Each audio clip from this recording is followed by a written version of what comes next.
ஷப்பா Vishnu பேசுகிறப்பா. India நாடு முழுவதும் கணக்கு அதிகாரி வேலை பார்க்குற எல்லா கவர்மெண்ட் அதிகாரி நியமிச்சிருப்பான்.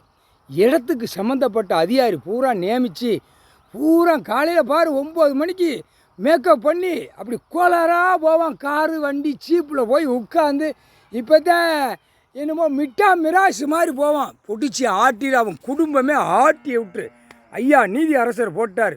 கவர்மெண்ட் வேலை பார்க்குறவன் பயம் இல்லை, கடவுள் ஒன்று உட்காந்துருக்காருங்கிறது பயம் இல்லை அப்படின்ட்டார் ஐயா. புரியுதா? புரிஞ்சுக்கப்பா. அவர் ஈஸ்வரன் நீதி அரசர் கவர்மெண்ட்டாக வச்சுருக்கிற கணக்கில் எல்லாமே தோண்டி எடுக்கார் ஐயா. தோண்டி எடுக்கையில் கணக்கு பூராமே உன் கையில் தான் கொடுக்காரு.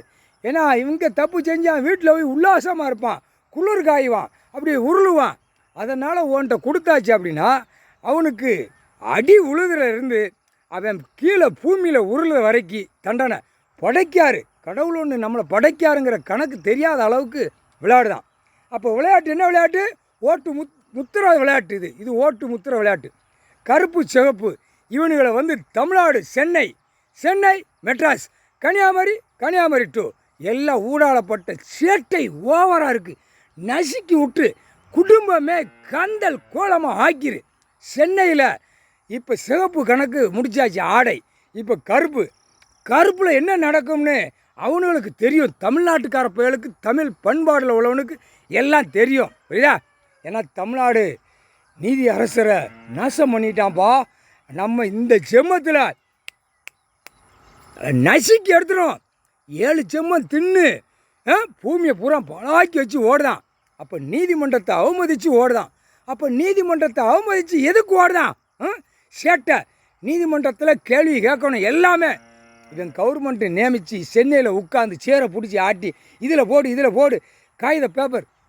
அப்பா ரேட்டு இதுக்கு பூமி ரேட்டு வச்சுருக்கான். இவன் முட்டா பேலா பூமியை ரேட்டு வைக்கிது. இவன் யார்? ஓட்டு முத்திரை வாங்கி இவன் யார்? ஒரு ஓட்டு முத்திரை வாங்கி இவன் யார் பூமி ரேட்டு வைக்கிறது? அவன் குடும்பமே ரேட்டு வச்சு முடிச்சிருப்பா.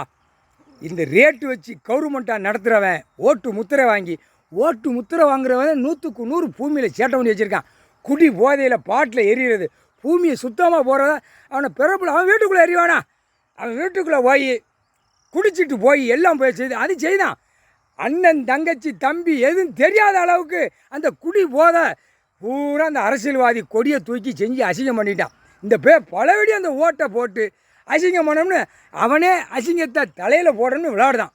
அப்போ அந்த விளையாட்டை கூடுதலாக விளையாட்டை விடணும். இப்போ நீதி அரசர் கணக்கு இப்போ கவர்மெண்ட் வேலை பார்க்கான்ல அம்புட்டு பேரும் பத்திரப்பதிவு உச்ச நீதிமன்றம். எப்பா நீதிமன்றத்தில் நீதிபதி ஜட்ஜி ஆண் பெண்ணுங்கால பூமியில் உள்ள கணக்கை நீதி அரசர் தூக்கி அள்ளி எறிகிறாரு. கணக்கை விடுதாரு. புரிஞ்சுக்கப்பா. ரேட்டு வைக்கான். அப்போ ஒரு சென்ட்டுக்கு 1 லட்சம் வைக்கான். அப்போ கணக்கு கவர்மெண்ட்டு கட்டுறதுக்கு ஒரு சென்ட்டுக்கு 1 லட்சம் வச்சா ஒவ்வொரு ஏரியாவுக்கு இப்படி போட்டு ரேட்டுகளை வச்சு வாங்க போகிற இந்த காகித பேப்பர் செத்த பேய் பேப்பரை உள்ள பத்திரப்பதிவில் போய் குமிக்கான். அப்போ இந்த குமிச்சது எங்கே போகுது? சென்னைக்கு போகுது. இதே சோழி தான் இந்த தமிழ்நாட்டில் தான் மோசத்தில் ஓடுது. மற்ற மாநிலங்களில் கம்மியாக போகுது. இந்த தமிழ்நாட்டில் தான் மோசத்தில் போகிறான். இப்போ எதை ரேட்டை ஏற்றி சம்பளம் இந்த கவர்மெண்ட் இந்த பேரை நியமிச்சிருக்குல்ல ஆணும் பெண்ணும் பூரா சோக்கா போய் சோக்கா ஆடி நாசம் பண்ணி வச்சுருக்கப்பா. நீதிமன்றத்தில் கேளு. இப்போ அடித்து துவைச்சி எடுத்து போடுவார். நீதி அரசர் தான் இப்போ கணக்கு எடுக்காரு. எல்லா கணக்கும் இந்த ரேட்டை வச்சு இது ஒரு ரேட்டு, அவன் விற்கிற ரேட்டு, அவன் வாங்குகிற ரேட்டு, அப்போ புரோக்கர் ரேட்டு எல்லாமே இந்த செய்கிற கூத்து புரோக்கர் கவர்மெண்ட்டு வச்ச ரேட்டு. இந்த ரெண்டும் சேர்த்து பிடிச்சி ரிவிட் அடியப்பா. நீதிமன்றத்தில் புடிவோடு இவன் தள்ளுவான். 8 நாட்டு சனீஸ்வர் உள்ளே தூக்கி தள்ளுவாங்க.